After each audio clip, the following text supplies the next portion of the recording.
एक सुद्धा अशी अट नाही जी शेतकऱ्याच्या विरोधात आहे.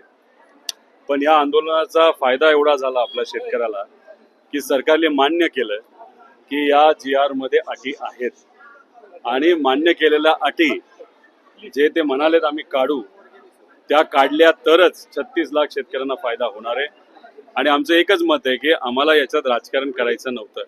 राजकारण करत राहिलो असतो तर वेळ गेला असता, फाटाफाट झाली असती. राजकारण आल्यानंतर सामान्य लोकांवर अन्याय होऊ शकला असता. त्यामुळे शेतकऱ्याचा कुठेही अन्याय होऊ नये म्हणून आम्ही भूमिका कुठेतरी समजूतदारपणाची घेतली. सरकारबरोबर एकदा चर्चा करू, मुख्यमंत्र्यांबरोबर चर्चा करू आणि आम्ही एकटं पक्षातले लोक जात नाही.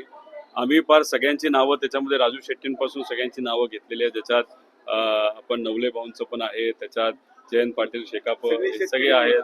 त्यात आम्ही तुपकर यांचंही नाव घेतलेलं आहे, त्याच्याबरोबर बच्चू कडूंचं पण नाव घेतलेलं आहे. त्यामुळे यात राजकारण नाही करायचं. त्यामुळे एक या संघर्षाचा जो लोकांनी इथं उभा केला होता त्याचा एकच विजय असं मला वाटतं. हे सरकार जे आधी म्हणत होतं कुठल्याच अटी नाहीत ज्या शेतकऱ्यावर अन्यायकारक आहेत, आता हे सरकार त्या अटी आहेत हे त्यांनी मान्य केलं. जर मान्य केलं असेल तर नक्कीच उद्या जाऊन ते बदलतील अशी अपेक्षा. पहिली लढाई जिंकली. ते आता शेवटी ही सोपी लढाई नव्हती आणि जिंकली असं आपल्याला म्हणता येणार नाही. पण कुठं ना कुठं तरी आपण विजयाकडे आता चाललेलो आहोत एवढंच मात्र म्हणावं लागेल. काय देवाला काय मागायचं, देवाच्या चरणापासून सुरुवात केली, चरणापाशी आहे. नाही म्हणून मी तिथे माझं उपोषण सोडलं नाही. मुद्दामून इथं येऊन जिथून सुरुवात केली, कारण का हे दैवत हे सामान्य लोकांचं दैवत आहे. तर इथं येऊन समाप्ती करणं पण महत्वाचं आहे.